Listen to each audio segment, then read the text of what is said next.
What's going on, basketball fans, and welcome back to the channel. Today, we're talking about a major trade that just went down between the Philadelphia 76ers and the Dallas Mavericks. Caleb Martin is headed to Dallas, while Quentin Grimes and a 2025 second-round pick are on the way to Philly.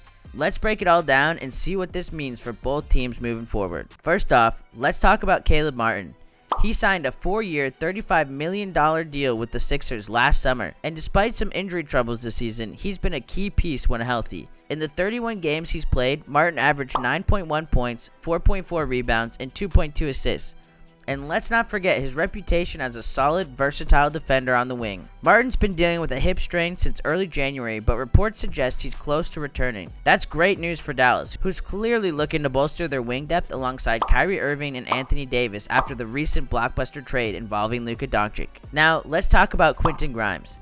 He's had a strong bounce-back season in Dallas, putting up 10.2 points, 3.8 rebounds, and 2.1 assists per game while shooting nearly 40% from deep. But here's the thing. Grimes turned down a rookie extension from the Mavs last fall. That left Dallas in a tricky spot with his contract situation heading into the offseason. By trading Grimes, Dallas avoids the headaches of negotiating a potentially expensive restricted free agency deal.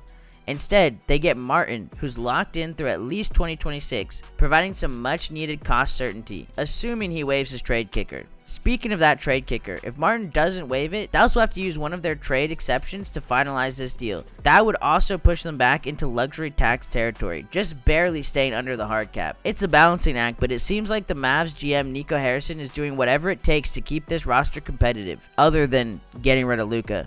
Interestingly, none of this would have been possible if Anthony Davis hadn't waived his trade bonus when he came to Dallas. He said it himself, he wants to help the Mavs build a championship caliber team around him and Kyrie. So, who wins this trade? The Mavericks get a proven two-way wing to help their playoff push, while the Sixers gain a young guard in Grimes and a future pick to help their rebuild or future trade. Honestly, I think both teams made smart moves here, but I want to hear what you think. Drop a comment below. Was this a win for the Sixers or the Mavericks? And don't forget to hit the like button, subscribe, and turn on those notifications for more NBA updates and analysis. And I'll see you guys in the next one.